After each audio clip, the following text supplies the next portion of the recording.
వేల కోట్ల రూపాయలు ఏదైతే అవినీతి ఉందో దానికి అడ్డుకట్ట పడేలాగా ప్రజలు పడుతున్నటువంటి అవస్థలు, మౌలిక వస్తువుల్లో భాగమైనటువంటి కోటాను కోట్ల రూపాయలు పెట్టుబడి పెట్టినటువంటి రోడ్లు పాడైపోతున్నాయి కనుక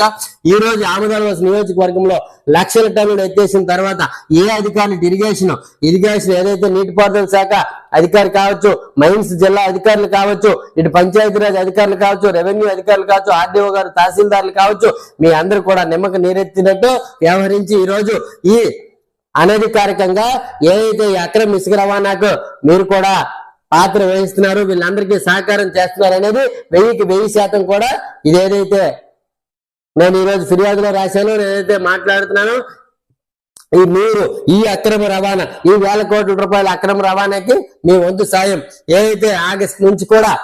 అంతకు ముందు ఏదో అడపా జరిగేది అప్పటి నుంచి కూడా, అది 4 నెలలు, ఈ 9 నెలల కాలం నుంచి కూడా సుమారు అంతు ఆపు లేకుండా రోజు కోట్లాది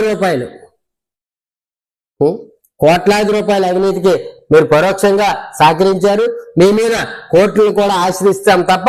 దీన్ని విడిచిపెట్టేది లేదు. తిరిగి ప్రశ్నించే వారి మీద తప్పుడు కేసులు బనాయించడము, ఏదైతే అడిగితే ప్రజాస్వామ్యంలో ప్రశ్నించే హక్కు లేదా అండి? అడిగిన వాడికది వీడికిది అందరూ చేసేది. ఒక 10 మందికి ఉపాధి కల్పించడానికి ఈ నియోజకవర్గంలో లేదు. ఈరోజు ఇసుకే ఉపాధి అయిపోయింది. వాళ్ళు బ్రతకడానికి ఎవరైతే ఒక ట్రాక్టర్ తిప్పినోళ్ళు, లారీ తిప్పినోళ్ళు ఉసుకొల్పి